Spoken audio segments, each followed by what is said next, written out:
I will start with just like a short introduction about what is like dev school and who we are and why we're doing this, the success that we've had, the people that we've helped. Then we're going to talk about why the application process fails altogether, the best strategy that you can utilize, and then go into the actual system we use with our clients. And throughout it, I'll also give a lot of like free resources for you guys to check out. If you implement everything that I talk about here correctly, you can see outsized returns in your job searching journey. To just start with us, right, as a whole, here is like our community of developers. We have about 1,200 developers. Here I share a lot of strategies. I also promote my YouTube. Some people like are celebrating wins. It's a totally free community of job seekers, mostly full stack engineers because that's what we are. But there's also other people in like indie game dev, 3D artists, data roles, people that are just starting out. And you can post your wins. People will post. I'll also post a lot of like tips and tricks. Here inside the classroom section, if you go into the start here section, you will be able to find a pool of free resources that you can essentially utilize today. If you go through all of this, it's unreasonable for you to not get any results. And of course, last but not least, these are some of the people that we've helped. Feel free to look around like the success stories. These are just from people that have been successful working with us like one-on-one, which I cannot recommend enough. That is just to give you credibility on the stuff that I do and I know it works. And here is my proof to show for it, for you to just believe me and for you to go and implement it. We operate in 4 different markets by this point. So that's kind of like the short intro for us. Now moving into the important stuff on why applications fail. If I ask you guys, how many jobs have you applied to so far? Probably a lot of you say like 100, 200, 300, but the usual response rate from that is about like 1%. I mean, sometimes if people are lucky, it's like 5%. So for every like 100 interviews, you get one, maybe 5 interviews, but that's like hundreds of applications, right? And that's a very ineffective strategy, which is, fairly concerning, doing like hundreds of applications and you're just getting 1 interview. Most people attribute that to ATS. And here I would say that honestly, ATS is not really your biggest enemy. And you're probably getting rejected by humans more than automatically rejected. If you are like keyword matching, etc., like using maybe AI to write your resume, most of the time people don't really target the best jobs that they can. The next thing is that recruiters are actually spending like 5 seconds per resume. It's definitely really hard to stand out in those 5 seconds. And that's kind of your spotlight that you're going to get. On top of that, there is like hundreds and hundreds of applicants that you are competing against. So it's fairly hard for you to stand out amongst them. On top of that, it's a lot of work for the recruiters themselves. That's why they're spending so little time on it. Recruiters themselves, I'm not bashing on them, right? But sometimes they're not as well educated. They might even filter people that are qualified for it. The strategy that everybody has is like, let's do volume, let's do hundreds of more, 200s of more, 300s of more. It can be nice to do more volume, but that's tiresome, right? That's discouraging. Your email is being piled up with a lot of rejections. Here is where what I call positioning, or just using LinkedIn like personal branding, comes in. Because once you actually like have that, you're not just competing on the same skills that everybody has, which is like the technical skills and the same list of technologies. You are actually competing for your unique angle, right? Because if you compete on these things here, you're essentially like looking like everybody else, and if you're playing that game, it's very easy to get passed down. The best companies, they don't really beg for talent. Talent comes to them. They have endless pools of people coming to them, and it's hard for them to choose. Sure, they're actively recruiting people and they're testing a lot of people and they're like inviting a lot of people, but they can pick and choose. And if you look like everybody else, they will probably choose somebody that looks more appealing to them. By positioning yourself better, you want to stand out more. That's what we are going to cover today. How do you stand out and how do you stop applying so people are actually coming to you? And if you still want to apply, I have this resource here that's located inside the community. All you have to do to pass ATS, you just have like a latex template. Nobody talks about this. There's also more good stuff, and there is also like an example that you can follow. If you want to go ahead, at least do that so you can have a better chance of not getting filtered by ATS. Just right above it, there's like a LinkedIn checklist, and start optimizing around positioning with this resource. But now we're going to get into more of like the system behind what positioning is and how to make the most use out of it. Unless you market yourself in the right way possible, it's going to be hard to stand out. We want to find our own unique angle. And if you guys have like 5 years of experience, 10 years of experience, hell, even 3 years of experience, you have a niche expertise that other people don't. It's highly dependent on you specifically and how you want to go about it, and what are the types of companies you want to target, who are you doing this for. Everybody has a unique angle. You just gotta find yours. And then when you find that unique angle, you optimize your profile around that. Sure, it also takes market knowledge for you to know that. Here I can at least give you the guidelines on that and tell you what are some of the ins and outs of like easy way to not get filtered out, especially if you don't have a job right now. So that's kind of the first step in everything. It's positioning. Once you fix that, you can move to something else, and the other stuff is more or less networking. And like a lot of people here say, yeah, like reaching out to people, trying to get referrals from people, etc., etc. But they haven't really done this step, and that's why they're not seeing the amount of like success they want to see from their networking efforts or even application efforts, right? Positioning amplifies everything. Everybody checks your LinkedIn, and if your LinkedIn is positioned in the right way, it's going to have a massive impact. And that's how people are also getting people coming to them, so they don't have to network as much. And one good example is Tan. He's like a recent client of mine.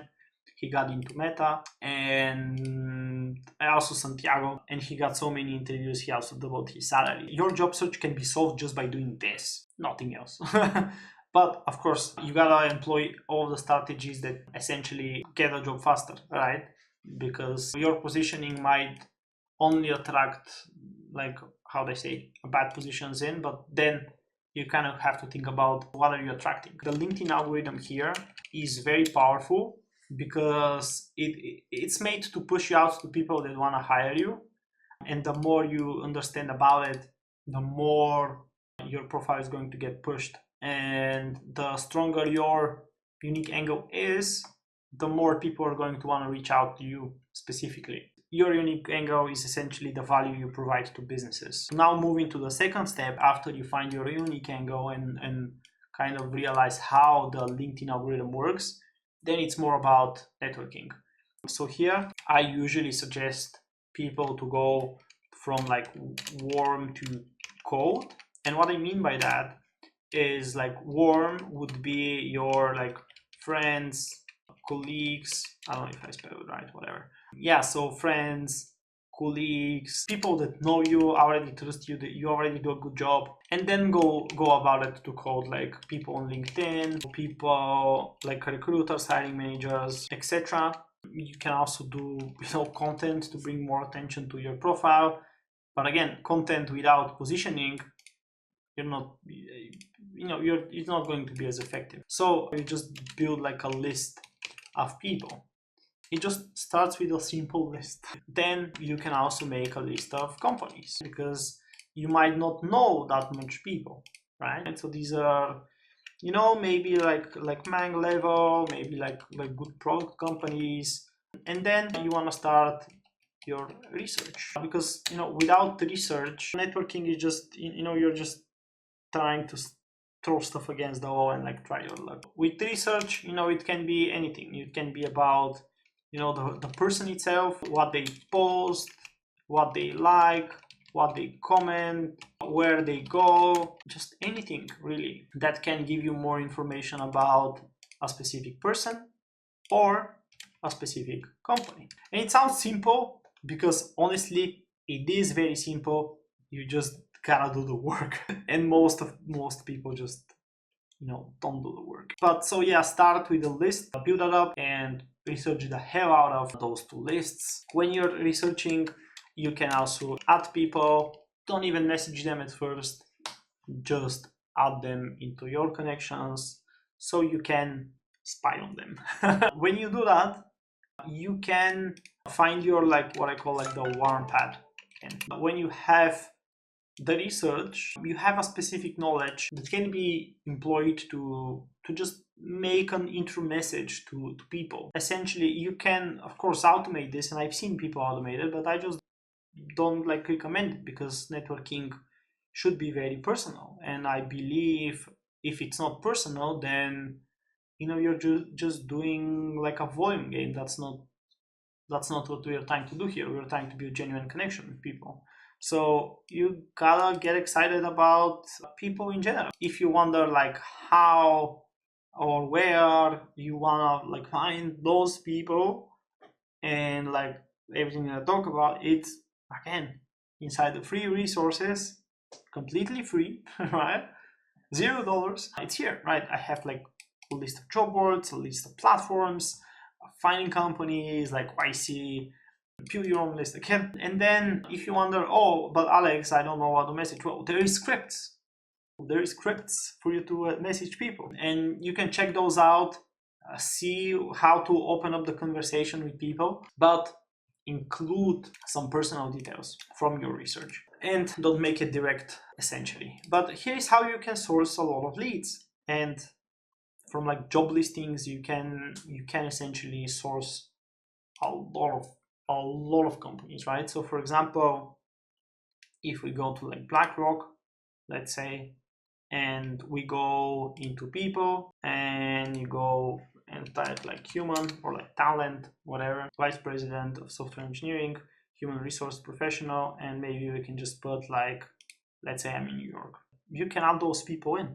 You can see what they like and see your entryway in, your Trojan horse, so to say. LinkedIn makes it so simple for you to do this, yet you're still not going to do it.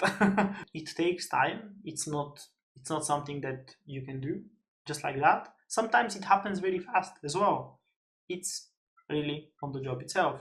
But I would highly recommend for you to add people, not just like that, but I would recommend it for you to go about and search for jobs. When you have a job listing, for example, let's just go with this role because essentially it doesn't matter. Again, LinkedIn makes it so much easier. People you can reach out to. It's screaming it in your face. Go ahead and message Theodore. Not this Theodore. Then but yeah, if they're not targeting here, just go here. Save the job listing. Tell them why you're reaching out. That's for recruiters and hiring managers. For developers, you want to be that's where the research comes in, right? So if that's too hard to do, then what you can do is go inside this search bar here, and you can see I already did it. Make a Boolean search like this, backend, Texas, whatever it may be. And naturally, you might get jobs here, right? Which is fine. You can still search through the jobs here. But what you can do is click on posts, and you can see, Java backend in Texas. And of course, verify if you're the type of person that they are looking for. Usually it's experience, employment type, location, and then from there, what you can do is comment, and here you can also see some people are targeting other people, and they're just putting their emails in. What I would suggest you to do, what's more powerful than this is this. She just kind of stands out. It's not just a low effort you putting your email in. I'm happy to discuss. Feel free to reach out. Looking forward to connecting. So what I would do is just add people that are here, message them, etc. And I recently made a post even about this, which I can share with you guys. A client of mine actually got 4 interviews in a day just using only this strategy. And here's like a carousel of like how to do it, essentially, like 5 easy steps. It's very simple. She did it for like 2 or 3 weeks and got 4 interviews in a day after that for people like reaching out. That's how easy it can be for you to get something going on. Let's compare it. How much time does it take for you to send out hundreds of applications? You can probably answer that on your end. Of how long does it take you to send out those, like, and how much are you getting for your return on like time, and like how much time do you feel like this is going to take, 30 minutes, 1 hour, whatever, and how much more like you can get. Well, to just answer you that, using like this system depends on size of a market, type of companies you're targeting, type of a role and the demand for this role. To just be transparent with you, some clients are getting 2 interviews a week, others are getting 10, and that's within like 2 or like 6 weeks, and that's like consistently if you keep on networking and keep on doing various different strategies. And that's just the power of it. That's just the power of the system. So it's just a no-brainer that you can just go out and do this, and it's probably going to bring you in a lot more interviews than just applying. And frankly, there is companies that do sell these application services, and they're just flooding the system as well. So there is all sorts of problems with the application systems as it is today. And my cat is scratching the door. So hopefully you guys enjoyed this.